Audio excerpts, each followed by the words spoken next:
Countdown for blast off.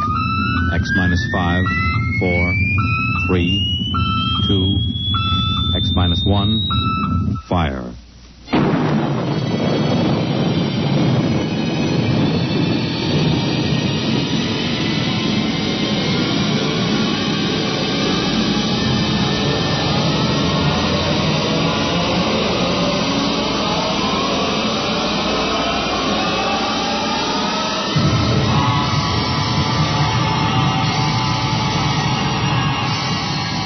From the far horizons of the unknown come transcribed tales of new dimensions in time and space.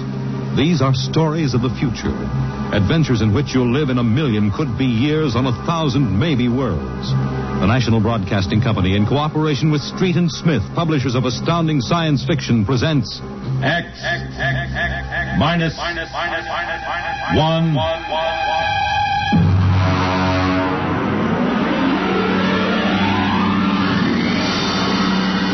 The Martian Death March.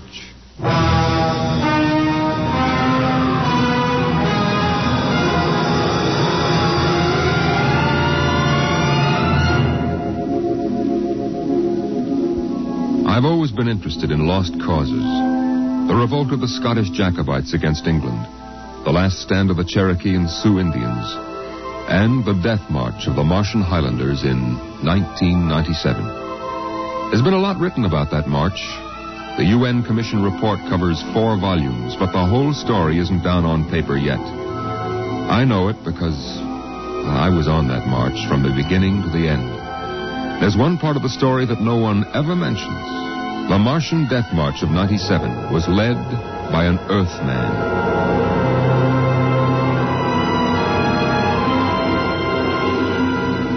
Maybe you've been over the route of the march.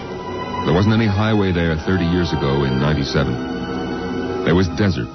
Hot, burning desert. I lived at the edge of the Calmac Canal then with my father. He was a prospector searching the surrounding desert with sonar probe and Geiger counter, scratching just enough ore from under the Martian sands to pay for our grub stake the next year. I remember he was in the Adamson digger in the North Quadrant when I came running out that day.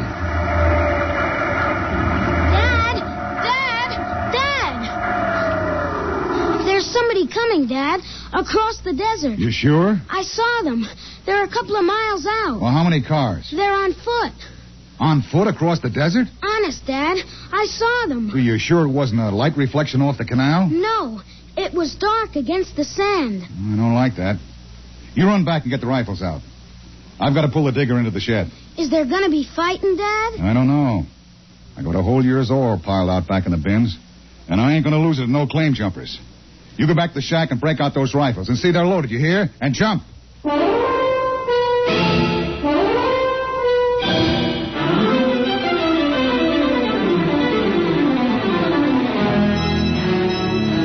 Dad had 3 surplus Army rifles and a couple of homemade grenades made out of ore cans stuffed with Adamson A explosives. We crouched inside the shack, waiting. The shadow of the water tower in the doorway grew longer as the quick Martian dusk settled down over the desert. And there they come, Al. There's 2 of them. What's that on the first one's back? Why, I haven't seen one of those in 20 years. What is it? A one-man desert tank. They used to carry water that way before Adamson put out the air-still units. There's something funny about that second one. Look, he's all spindly, and his head's funny. He's funny, all right. Al, that's a Martian. I never saw one off the reservation before. Well, there hasn't been one, not in 10 years. I don't like this. Here they come into the dooryard. You remember what I told you. Line up the sights and just squeeze the trigger. Hello! Hello there! Now, Dad? Hello! Wait a minute. What do you want? Water! I need water. Who are you? My name is John. John, huh? What are you doing with that spider? His name is Cantalcar. I don't care what his name is. What's a human doing with a Martian? I found him in the dry bed of Calmac Canal, nearly dead of thirst. He probably ran off from the reservation. When our brothers are caged, they seek freedom. Brothers? Those spiders? All living creatures are our brothers. On Mars as on Earth. Hey, wait a minute. Bert Olstrom at False Wells told me there was a screwball heads preacher over there hollering about letting the spiders loose off the reservations. Let no man call his own. No man, nor tribe, nor nation. I guess that's you, all right. Bert told me they called you Crazy John. I don't suppose there's any harm in you. Fill your tank up at the air still. And you can even have supper with us. We would be happy to. We? What do you mean, we? Cantle Carr and myself. That spider? Oh, no, I ain't having a Martian sit down and eat with me. You come on, though. Thank you, sir. No. Where my brother is not welcome, I cannot go. Well, suit yourself. Al, get the key to the water tower. Come out here. All right, Dad. And put away the guns. We won't have any trouble from these two.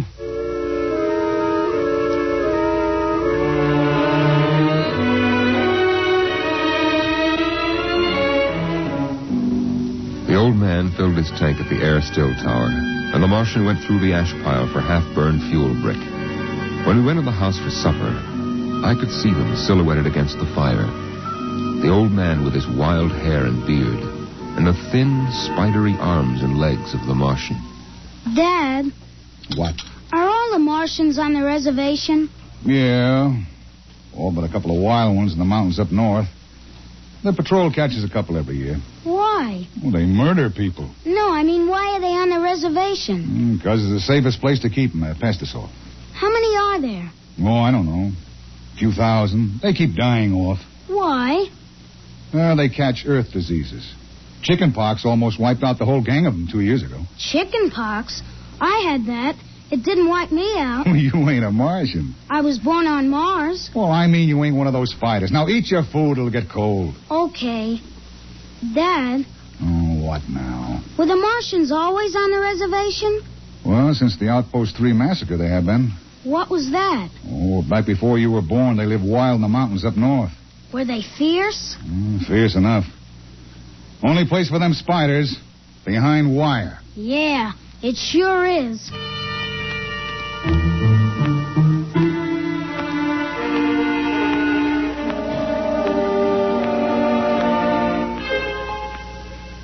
Out in the dooryard, the campfire flickered at the base of the water tower. The first of the Martian moons had set. The other wouldn't rise for several hours. I could hear the sandpeepers out in the desert as I stood there. The old man and the Martian were sitting on the ground, huddled close to the fire. It gets cold fast on the desert when the sun goes down. Is that you, boy? You can come up to the fire if you like. My dad wouldn't like it. All right. But I'm not afraid of no spider. No, there is nothing to be afraid of. How come his arms are all skinny? Ask him. Does he talk? Yes, his name is Cantle Carr. It is, huh? Hello. Hello, boy. He talks funny. It is not my language. Why isn't he on the reservation? You can get in trouble helping spiders to escape. No man has the right to imprison the innocent. They that are enslaved will be freed. They that are in sickness and misery will be comforted. They that are exiled in a strange place will be restored. My dad says the spiders are treacherous, cowardly, murdering savages. That's what he says. Boy, there was a time on this world when there were no Earthmen, when the ships and the machinery of Earth were unknown. Then the people of the highlands lived in peace. But today they are a handful, starving, dying behind the wire. But the reservation isn't so bad. Our home is in the mountains of the north, not the desert. I heard a voice which cried out to me in the desert, "Go to your brothers." Do they really call you Crazy John? I have been called many things. You really think we ought to let those old spiders off the reservation? Boy, we die here in the desert. We die in the sun and of the sicknesses you have brought from Earth. That's 'cause Martians are just weak. I'll bet I could knock you down myself. You could. We are a different people. We have not the strength of muscle of earthmen. But we will not stay here to die. You won't get off the reservation. The patrol takes care of all that. They won't let any stinking old spiders out. Ah, even in the minds of children is planted the poison of evil. How long?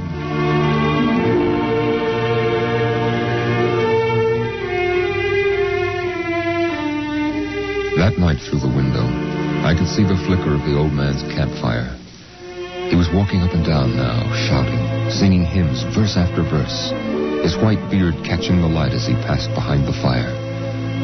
The Martian sat slumped over, his thin, spindly arms folded across the huge, barrel chest that had developed over the centuries as the air of Mars thinned and escaped into space. In the morning, I looked out, and they were gone. Looking back now, we wonder how they did it. The high-voltage wire around the reservation carried a fatal charge. The patrolman in the tower had 50 caliber machine guns. The desert around the camp was mined heavily. Yet, at dawn, August 7th, 1997, they broke out. I was down at the dried-up canal bed hunting sandpeepers when my father came running after me. Al! Al! Here I am. Come on, back to the house. What's the matter, Dad? You shut up and run. What is it? The spiders busted loose. Bert Olstrom radioed in. They come in here? They're headed this way, the murdering devils. They kill anybody? 6 patrolmen when they busted through the wire. What are you going to do, Dad? Fire a keg of Adamson A across the gate. You get in there and get the guns out.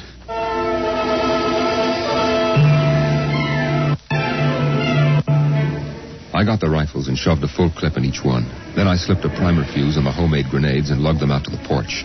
Dad was running lead wires back to a detonator from a half keg of Adamson A he'd set across the gate. There. And that's it. Now give me one of those rifles. Will they be here soon? You can see the dust over the rise. Murdering spiders. What'll they do? I don't know.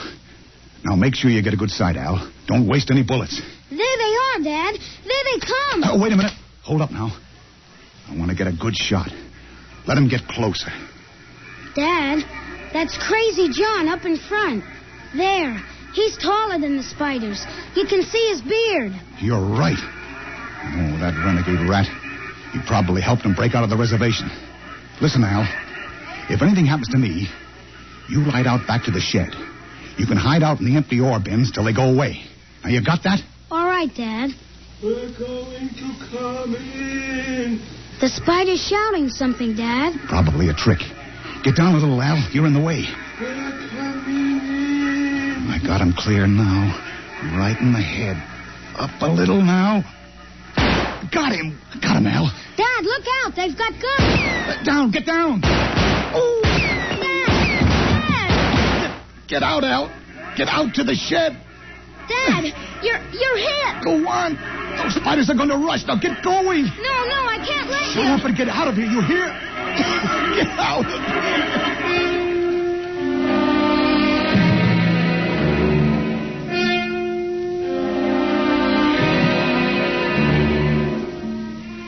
I ran back through the house to the shed. Behind me, I could hear the Martians sweeping up to the dooryard. And then suddenly the ground shook, and I could feel the dull concussion waves hit my ears as the Adamson A exploded. I could hear the high, whispered screams of the Martians and the rattle of fragments on the metal roof of the shed. I dived into the empty ore bin and slammed the hatch almost shut. I sat there waiting. And then suddenly a shadow fell across the edge of light, and the hatch slid open on top of me.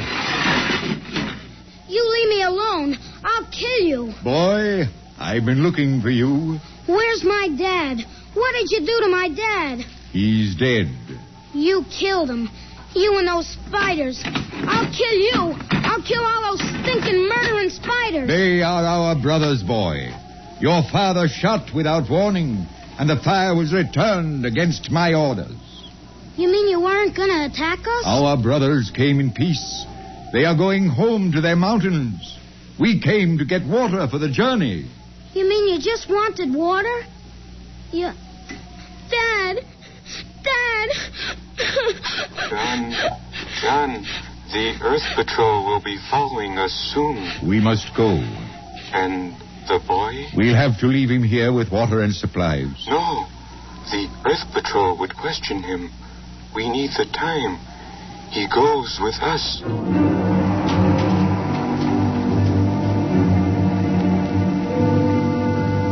They tore the Adamson air still from the tower and mounted it on poles.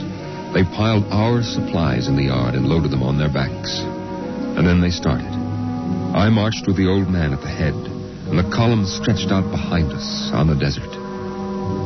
I turned to look back at our house, but the sun was behind it, blinding red. The old man pulled me around as he marched, his eyes fixed on the horizon, where far to the north rose the cool mountains that were the ancient home of the Highlanders.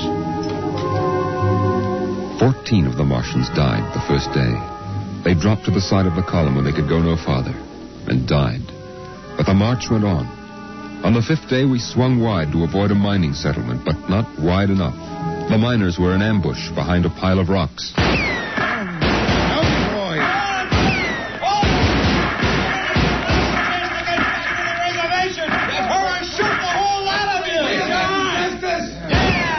I shall lead them home. Home to the promised rest. Home to the mountains. March forward. March forward.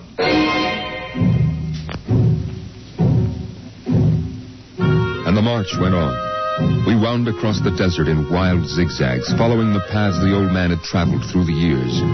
Only once a patrol plane hovered on the horizon and then shot away. The days went on, the weeks, and the Martians died. They died of exhaustion. They died of the diseases we had given them. And they died of thirst. The Adamson still could produce 27 units of water an hour, no more. And on that, they died of thirst. Here, boy, here's your water. But that's more than the others got. Take it. It's yours. You're giving me your water. It will be provided to me. He that brings justice to his brothers will drink deep of the water of righteousness. He that... Drink your water, boy. Across the desert, from the Kalmak Canal to Fever Dip, past the towering mesas of the Higgins Badlands, across the dry sea bottoms they marched.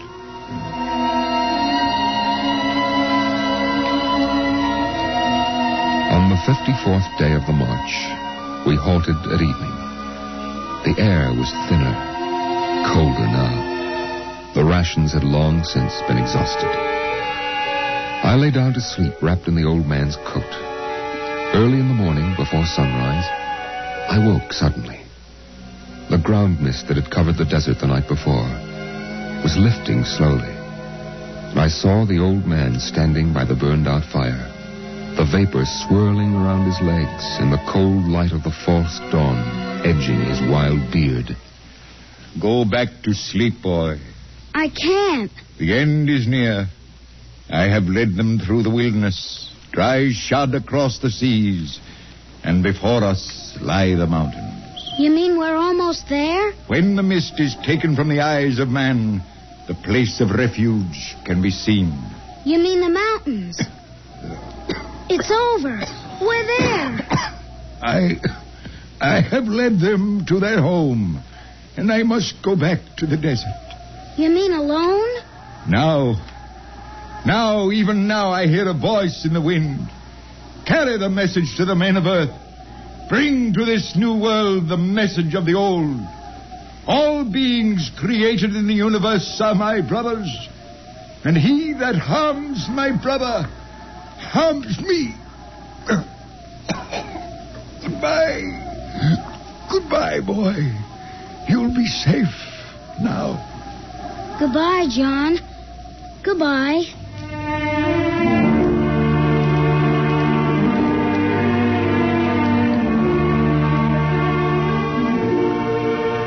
The Martians found him 500 yards from the camp, dead. Now the mist rose, and before us towered the highlands, the tall green mountains and the cool sky. The march was over. Of the 7,000 Martians who started, 900 were alive.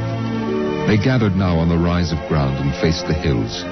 Their thin bodies wavered as they stood, and some dropped to the ground as they stood there. But there was a light of hope in their large, staring eyes. Most of them had died, but they had died on the way home, and now the march was over.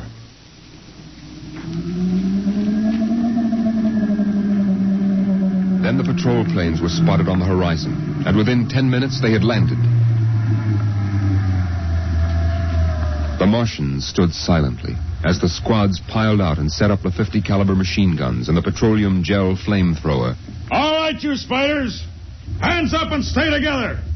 Gather in a bunch and don't try anything. Sergeant? Yes, sir. Shoot the first spider that moves. And shoot to kill. All right, where's that boy? There was a boy reported. Here I am. Oh, you all right, kid? They hurt you? No, I'm all right. John gave me his water ration. Oh, the leader, huh? Well, I've got a warrant for him. Where is he? There. He's dead. Huh? Oh. Well, just as well. I'd hate to be him in front of a settler's jury. What are you going to do to them? The spiders? See those transport planes coming in?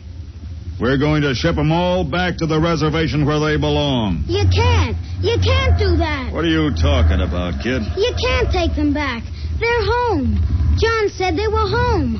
You can't take them back. It isn't fair. I won't let you. No, I won't let you. I won't let you. Hey, let go of me. Sergeant. Yes, sir. Peel this crazy kid off me. All right now, kid, take it easy. I must be shot. Can't believe he's safe. Yeah, I guess that's it. All right, you spiders, step it up. Move along to those transport planes. It's all over now. You're headed right back to the reservation.